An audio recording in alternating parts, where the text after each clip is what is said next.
The desert that evening looked as if it had been carved out of flame and shadow. The setting sun spilled rivers of gold and crimson across the sand, painting the cliffs in shades of blood and fire. The air shimmered with heat, and the wind whispered across the dry mesas like an ancient spirit mourning the end of another day. In the heart of that vast stillness stood 12 Apache warriors, their faces streaked with ash and ochre, feathers trembling faintly in the restless wind. Each stood silent, their spears glinting in the dying light. Their eyes fierce and proud. They were the chosen ones, sons of the desert, proven hunters and fighters, each seeking the same prize, the hand of Ayana, daughter of Chief Nahele. Around them, the tribe had gathered in a wide circle, their gazes sharp with anticipation. Children clung to their mothers' dresses. Elders leaned on their canes, whispering words that carried weight older than memory. It was not only a contest of strength, it was a ceremony that would decide the tribe's future. Whoever won Ayana's hand would share in her father's legacy. Then, from the far ridge, came a sound no one expected, the slow, rhythmic creak of saddle leather and the distant echo of hooves. Heads turned. The warriors narrowed their eyes against the sun, expecting another challenger from a nearby clan. Instead, what they saw made even the chief straighten. Out of the desert haze rode a stranger. His horse was lean, dust-covered, and weary from travel, but its gait was steady. The man upon it wore a wide-brimmed hat that shadowed his face, a weathered duster coat and boots scuffed by countless miles. A rifle hung from his saddle and a coiled rope swayed at his side. The crowd began to murmur, some in curiosity, others in anger. "He's not one of us," someone muttered. "He's a white man," another hissed. "What business does a cowboy have among Apache warriors?" The stranger dismounted slowly, boots crunching on the red sand. His movements were deliberate, unhurried, as if he knew every eye in that circle was on him. When he finally lifted his gaze, the last rays of sunlight caught his face. A strong jaw, eyes the color of worn steel, a faint scar running along his cheek. He looked tired but not afraid. He adjusted his hat and walked toward the center of the gathering, where Chief Nahele stood tall beside his daughter. No one spoke. Even the wind seemed to pause. Jack Colton felt the weight of 100 stares pressing on him, but he didn't flinch. He'd seen the desert swallow men whole. He'd seen storms that could strip the flesh from a horse's bones. Fear had burned out of him long ago, replaced by a quiet determination that now brought him to this place, a place where he didn't belong, yet couldn't walk away from. Chief Nahele was a towering man, his face lined by years of sun and war. He wore a necklace of bear claws, and his eyes, dark as obsidian, were sharp enough to pierce a man's soul. "You have ridden far, stranger," the chief said, his voice deep and calm. "But this ground is not for your kind. You stand before warriors of my blood, each come to claim my daughter's hand. Why do you come here?" Jack's throat felt dry as sand. He took off his hat, holding it against his chest, his voice low but steady.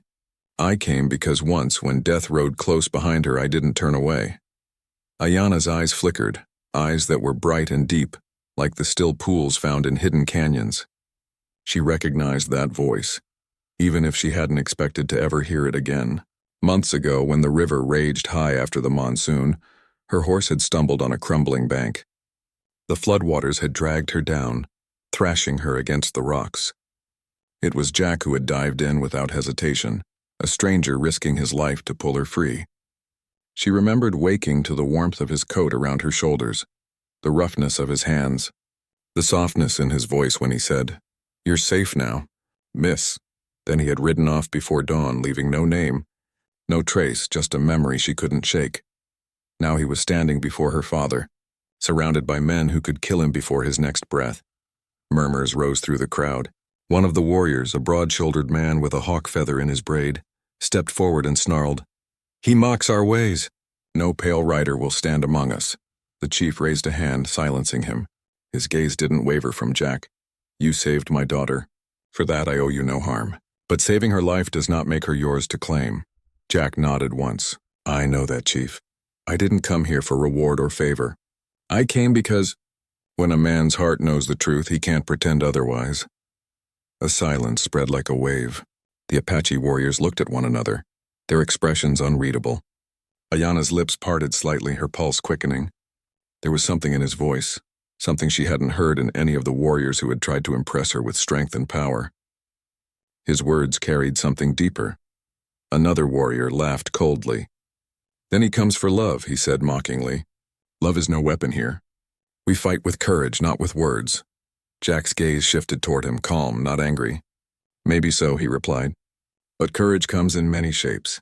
Sometimes it's not swinging a blade.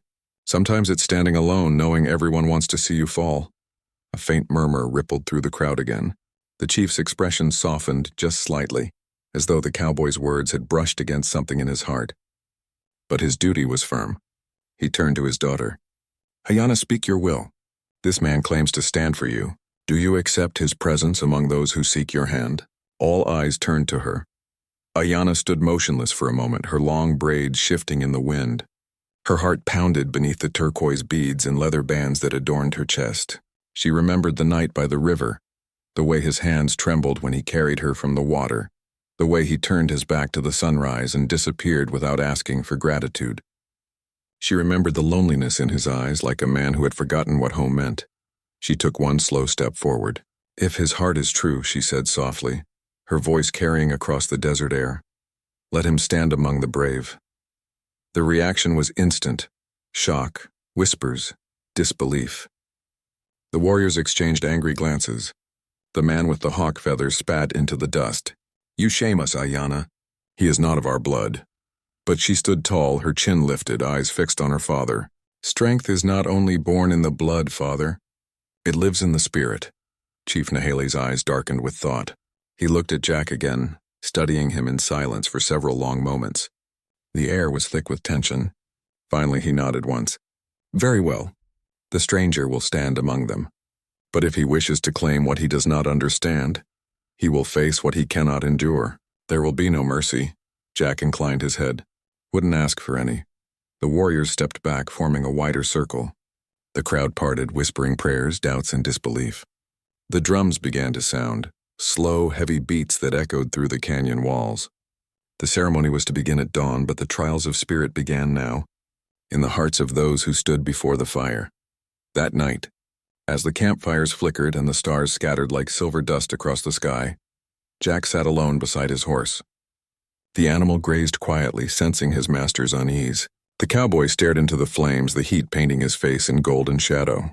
He thought about the faces around him, the distrust, the scorn. He thought about Ayanna's eyes and the strange calm in her voice when she had spoken for him. He had no right to be here. He was a drifter, a man with more dust on his boots than purpose in his life. But something about her had changed that.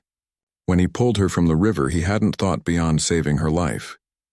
Yet when he looked at her, so fierce and fragile, so alive against the cruelty of the current, it was as if the desert had reminded him of something he'd long forgotten. That even the loneliest man could still find a reason to care. A shadow fell across the firelight. He looked up to see Ayanna standing there, her silhouette sharp against the starlit sky. "You shouldn't be here," she said softly. "The warriors won't rest tonight. They speak of testing you before the dawn." "I figured as much," he replied quietly. "Men like them don't take kindly to strangers." She hesitated, studying him. "Why come back? You could have stayed away. My father would not have called for you." Jack stared into the fire for a long moment before answering. "Because sometimes a man rides away from something that haunts him. But when that something wears your face, he can't keep running forever." Her breath caught. The firelight danced between them, painting her eyes in amber light. "You are brave," she said finally. "But bravery and wisdom are not always the same." He smiled faintly. "Maybe not, but I'll take my chances." For a heartbeat, the air was still. She looked at him as if trying to understand the strange rhythm of his heart, the way he spoke, not with pride but with truth.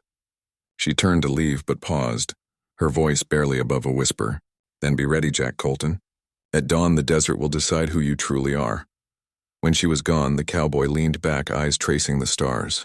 The night stretched endless and silent, broken only by the hum of the wind through the sagebrush. Somewhere a coyote called, lonely and distant. Jack closed his eyes, feeling the weight of what was coming. 12 warriors, one heart that refused to back down. The fire crackled softly, and in its glow his shadow stretched long and thin across the sand, like the ghost of a man chasing something he could never fully reach. Yet in that loneliness there was a strange kind of peace. He didn't know what the dawn would bring. Victor. The first trial was one of endurance. The warriors were to race across the canyon floor, up the jagged ridge and back down again before the sun moved the length of a spear's shadow. Jack stood at the starting line beside them, the heat already beating against his neck. He could feel their eyes on him, some mocking, some curious, all waiting for him to fail. The chief gave the signal and they were off. Dust exploded around them as feet pounded the earth. The warriors sprinted like arrows loosed from a bow, their long strides steady and practiced. Jack lagged behind at first, his boots heavy, lungs burning. The rocky ground cut through the soles of his worn leather. He stumbled once, catching himself against a boulder, the jeers of the watching crowd echoing in his ears. "Go back, cowboy," someone shouted. "The desert will kill you." But Jack gritted his teeth and kept moving. Step after step, breath after ragged breath, he pushed forward. He wasn't racing them, he was racing the man he used to be. The one who walked away from everything that mattered. The one who believed he had nothing left worth fighting for. By the time he reached the ridge, his shirt was soaked, his throat dry as dust. He could see the others far ahead, already descending the slope. He could have stopped, no one would have blamed him, but he kept going, clawing his way up the last rise, slipping on loose rock, until finally he reached the crest. Below him, the desert stretched endless and silent like an ocean of light. For a moment he stood there, breathing hard, the wind tearing through his hair. When he finally crossed the finish line, the crowd was silent. He was last, but he was standing. Ayana's gaze flicked toward him just once, barely enough for anyone to notice, but it was there. The faintest trace of pride. The second trial was one of skill. The warriors took turns shooting arrows at a moving target, an eagle feather tied to a swinging branch. One by one they drew their bows, their arrows slicing the air. Most hit true. When Jack's turn came, the crowd fell quiet again. He took the offered bow awkwardly, weighing it in his hand. It wasn't like the rifles he knew. The draw was heavier, the balance strange. He raised it, squinting against the sun, and loosed the arrow. It missed, by inches. Laughter rippled through the watching crowd. A few warriors smirked openly. One called out, "The cowboy can't even shoot without his iron stick." Jack ignored them, picked up another arrow and nocked it. The second shot struck the feather, not dead center but enough to make it quiver. The laughter faded. He handed back the bow, calm, expressionless. Trial after trial passed. The warriors lifted stones, leapt fire, faced the biting smoke of the sacred herb. Jack joined each challenge, failing some, passing others. He didn't win a single contest, not by their standards. Yet he never yielded. He never stepped back. Each time he fell, he rose again, dusted off the sand, and kept his eyes forward. By midday, even the warriors had stopped mocking him. They watched in silence now, their pride giving way to a reluctant respect. When the final trial ended, the chief stood once more. "You have seen his strength," he said to the gathering. "You have seen his weakness. What say you, my people? Does he stand worthy among us?" The murmurs swelled like the wind before a storm. Some said yes, others no. But before the noise could rise further, Ayana stepped forward. Her voice carried over the canyon, clear and steady. "You ask if he is worthy. I say this, none here fought harder than he did, though he came with nothing but his will. You asked him to prove his heart, and he did with every breath." Her father's eyes hardened. "You defend him before all your people?" "I speak truth before them," she answered. "He may not be of our blood, but his courage runs deeper than the paint on a warrior's face." The crowd fell silent again. The chief studied his daughter, then turned his gaze on Jack. "You have shown endurance and heart, stranger. But the choice is not mine to make alone." Jack met his eyes. "I didn't come here to take anything from you, Chief. I came because I couldn't ride another mile wondering if she remembered me." He turned slightly toward Ayana. "If she doesn't, I'll leave now and trouble no one." For a long heartbeat, no one moved. The desert wind tugged at Ayana's shawl, the feathers in her hair fluttering like whispers of flame. Her eyes found his, and in them burned the answer he didn't dare hope for. "Go rest, Jack Colton," said Chief Nahili finally. "Tomorrow will decide the rest." As the sun began to sink again, the crowd dispersed slowly, leaving only drifting dust and silence behind. Jack led his horse to the edge of camp, where the land sloped down toward the riverbed. He knelt, splashing cool water on his face, watching the ripples spread outward. His hands trembled, not from fear, but from the weight of what he felt. Behind him, footsteps approached. He didn't turn. He already knew who it was. You shouldn't keep standing alone, Ayana said softly. It makes them think you're waiting for death. He smiled faintly, staring at his reflection. Maybe I am. Or maybe I'm just waiting for you to tell me this isn't all in my head. She moved closer, her voice barely a whisper. It isn't. For a moment, the world fell silent again. The river, the wind, even the desert itself seemed to hold its breath. Jack turned to face her, eyes searching hers. The firelight from the distant camp shimmered across her skin, and she looked like something untouchable, something half-born of the stars. I don't care what your people think, he said quietly. If I walk away tomorrow, I'll still be grateful I found you. She reached up, brushing a strand of hair from his face. You are not meant to walk away, she murmured. But you will have to fight harder than any man ever has. Jack nodded. Then I'll fight the world if I have to. Ayana smiled. A small, sad smile, but real. Then perhaps, Cowboy, the world will finally listen. And as the last light of day faded over the desert, they stood together at the river's edge. Two souls bound not by tribe or law, but by something far older, something the desert itself seemed to recognize, as if even the wind whispered their names. The sun rose like a blade that morning, sharp, merciless, and golden. The desert awoke in silence except for the distant hum of cicadas and the rhythmic beating of drums that echoed off the canyon walls. It was the day that would decide everything, the final trial, the one that would not test muscle or endurance but something far deeper, the truth of a man's spirit. Jack Colton stood before the circle again, dust coating his boots, sweat glistening on the back of his neck. His body ached from the trials of the day before, scratches across his arms, blisters torn open on his palms, but he didn't care. His heart was steady, even as the 12 warriors gathered once more beside him, eyes hard with challenge. Chief Nahele stood at the center, tall and unmoving, his feathered headdress catching the rising light. His face was painted in lines of black and white, symbols of life and death, truth and judgment. Ayana stood beside him, silent and still. Her shawl fluttered softly in the morning breeze, and though she tried to keep her gaze fixed ahead, her eyes flicked toward Jack for the briefest heartbeat. He caught that look, the flicker of something between fear and hope. And it was enough. Nahele raised his staff high. Yesterday you proved your bodies could endure, he said in his deep, steady voice. But strength of the flesh is not the same as strength of the soul. Today each man will speak before his chief and his people. He will tell what he offers the daughter of Nahele. Not gold, not horses, not land, only truth, the crowd murmured, their faces turning to the line of men. For warriors who lived and died by their deeds, this was not an easy trial. Words in their world were sacred. They were oaths that bound a man's spirit. The first warrior stepped forward. He was tall and broad, his arms painted with the mark of the bear. His voice thundered through the air. I offer her the strength of my arm and the blood of my kin. I will guard her as the bear guards its cubs. My enemies will fall before her name. The people nodded. It was a fine promise, fierce and proud. The next warrior stepped forward.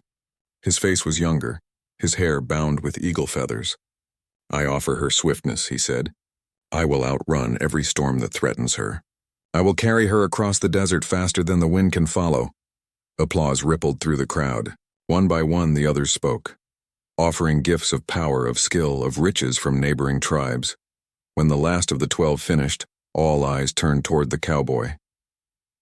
Jack hadn't moved.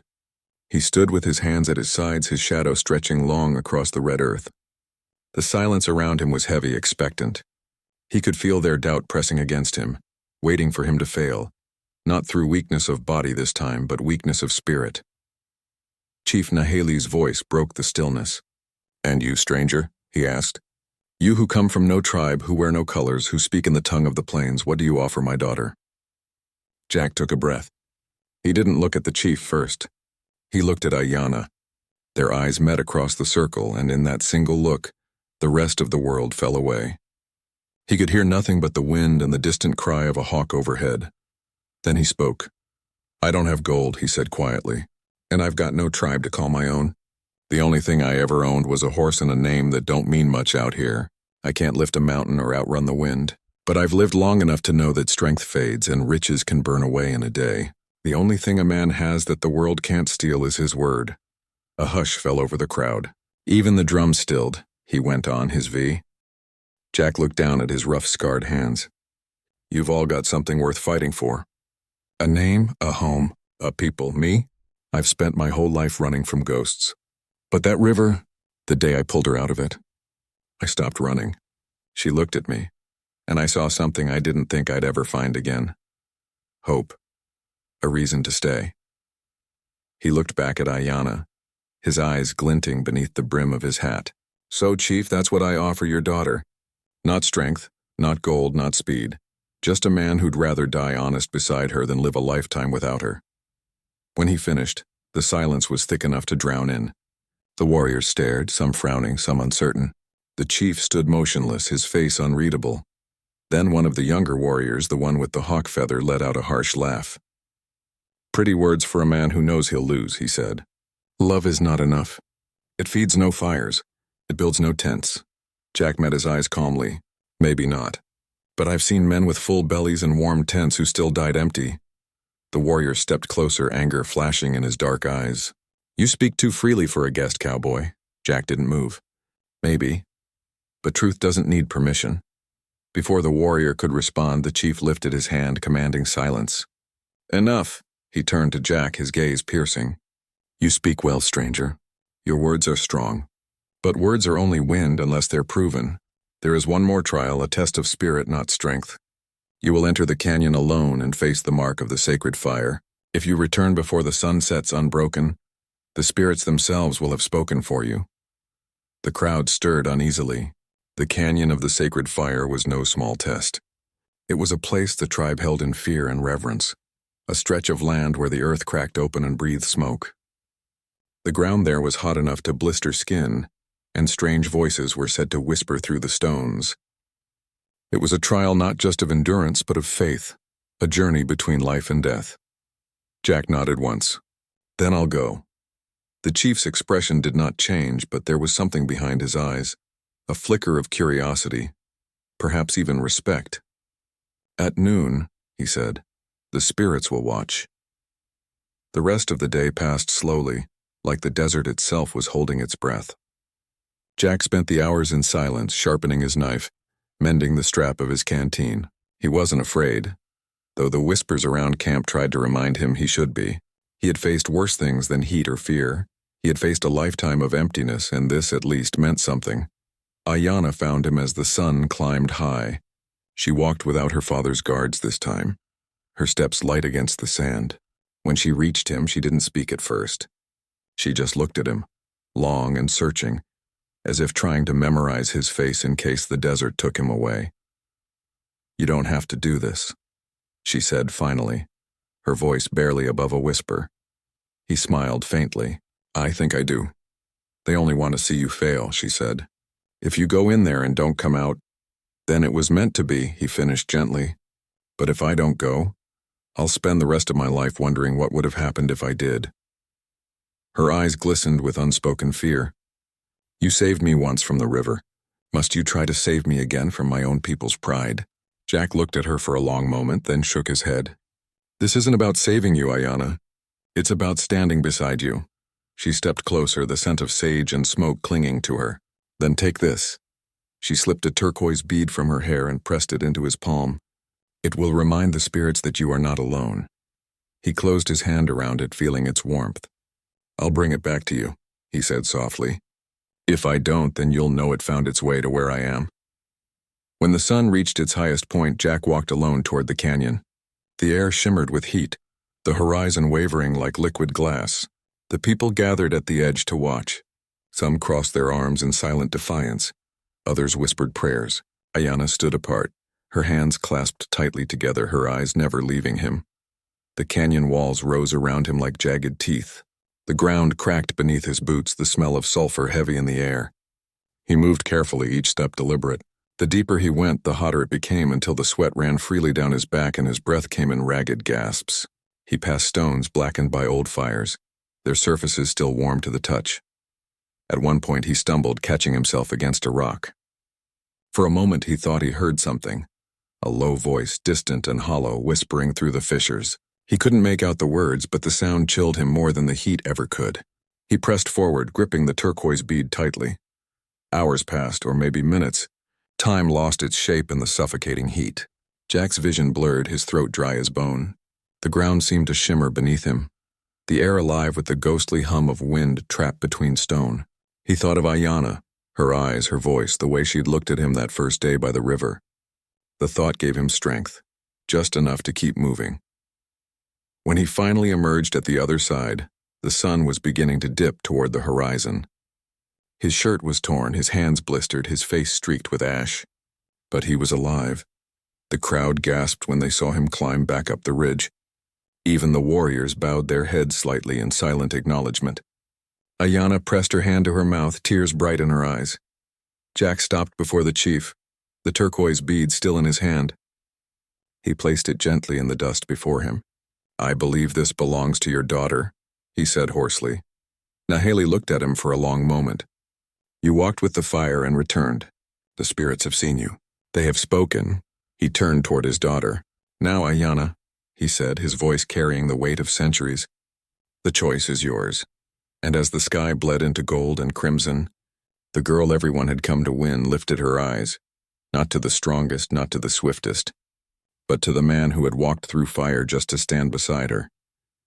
The evening wind carried the scent of burning cedar and dust, curling softly around the circle where the tribe had gathered.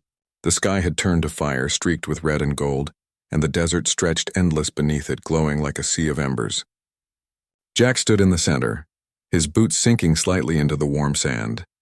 His body bruised and blistered from the trial, but his eyes, those steady, storm-gray eyes, were fixed only on her. Ayanna stood a few paces away, her shawl fluttering gently, her long hair catching the dying light like strands of black silk. The turquoise bead Jack had returned lay at her feet, glowing faintly in the dust as if it remembered the touch of his hand. The people watched in silence. Even the chief, tall and solemn beside his daughter, said nothing. The decision now belonged to her. For a moment, no one breathed.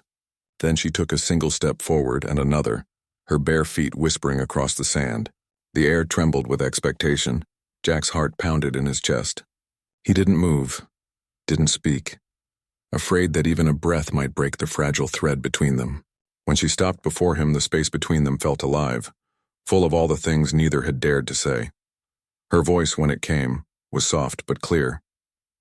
"You walked through the canyon of fire," she said, her eyes searching his face. "You stood before my father and my people, a stranger among warriors, and you did not fall." "Why?" Jack swallowed hard, dust clinging to his lips. "Because I couldn't walk away from what I felt," he said quietly.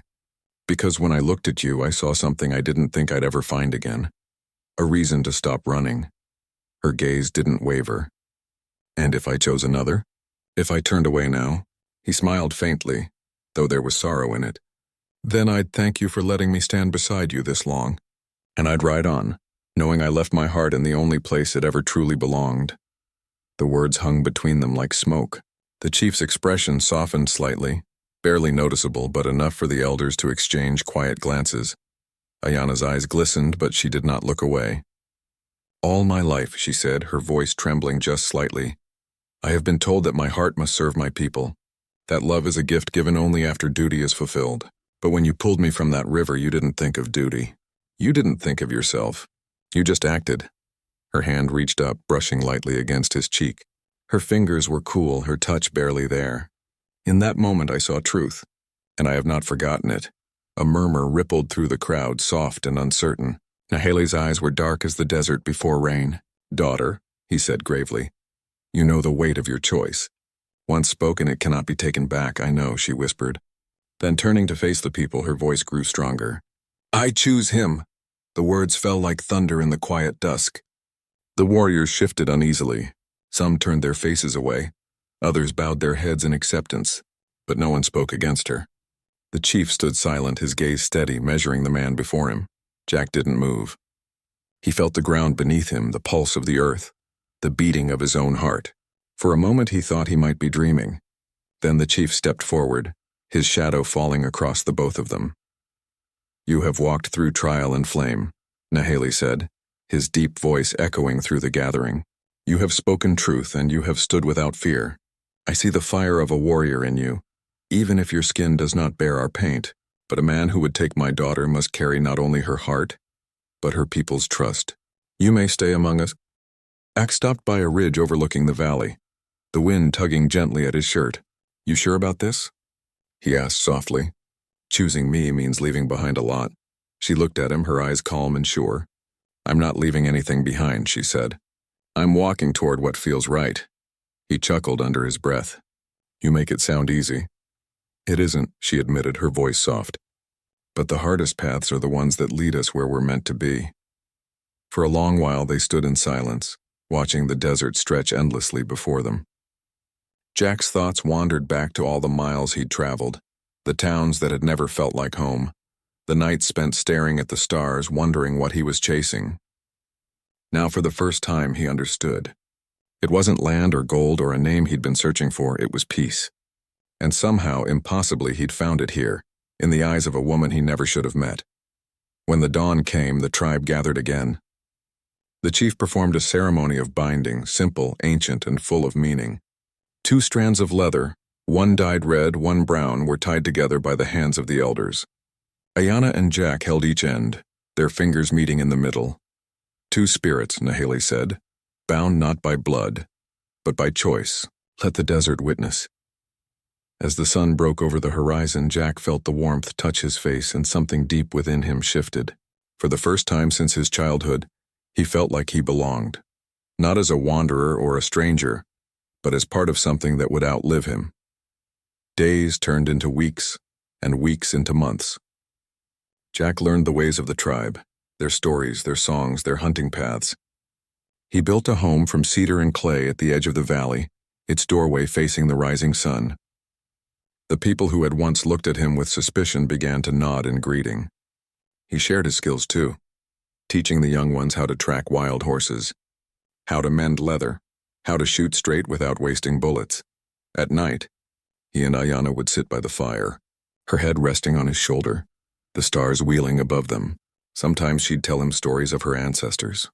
Other times he'd talk about the rivers and plains he'd crossed. They didn't need much, just the quiet rhythm of life between them, the kind that didn't demand words. One evening, as the wind picked up and carried the scent of rain, Ayanna turned to him. You never told me what you were running from, she said softly. Jack stared into the fire, watching the flames twist and dance. Myself mostly, he said after a while. The things I did, the things I didn't do. When I was younger, I thought if I kept moving I could leave the past behind. But it always caught up until I found you. She reached for his hand. Maybe you weren't meant to run from it, she whispered. Maybe you were meant to find someone who would stand beside you while you faced it. He smiled faintly. You always did have a way of making sense of things. She leaned her head against him. No, she said softly. You just finally stopped long enough to listen. Years later, when the seasons had turned many times and the lines on Jack's face had deepened, the legend of the cowboy and the chief's daughter was told around the fires by children who had never known a world without their story. Some said he was a spirit sent by the river to repay a debt. Others said he was just a man who found his heart where he least expected it. But Ayanna always smiled when she heard the tales and said nothing, because she knew the truth. On quiet mornings, Jack would ride out alone across the plain, the wind cold against his face. He'd stop by the same river where it had all begun, the one that had nearly taken her and given him everything in return. He'd sit by the water, listening to its endless murmur, and think about how close he'd come to never knowing her. Sometimes, when the wind shifted just right, he could almost hear her voice in the rustle of the reeds, calling his name the way she had that first day. It made him smile, even when the ache of years pressed heavy in his chest. And when the day finally came that his body grew too tired to rise, he asked to be taken to that river one last time. Ayanna, her hair silvered but her eyes still bright, sat beside him. He took her hand, rough and warm, in his. You remember what I told your father? He whispered. She nodded. That you'd stand beside me as long as you had breath. He smiled weakly. Looks like I kept my word. Tears glistened in her eyes, but she smiled too, tracing her fingers across his. And when the breath leaves you? She asked softly. He looked out at the horizon, the sun dipping low over the desert. Then I'll still be here, he murmured. in the wind, in the river, anywhere you look. That night, as the stars rose one by one, the desert was still.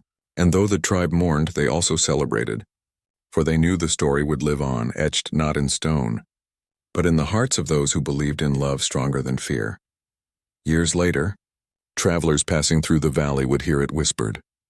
The tale of the lowly cowboy who faced fire for the daughter of a chief, and the woman who chose him not for strength or gold but for truth. They said that if you stood by the river at dusk, you could still see two figures walking hand in hand along the water's edge, fading slowly into the light.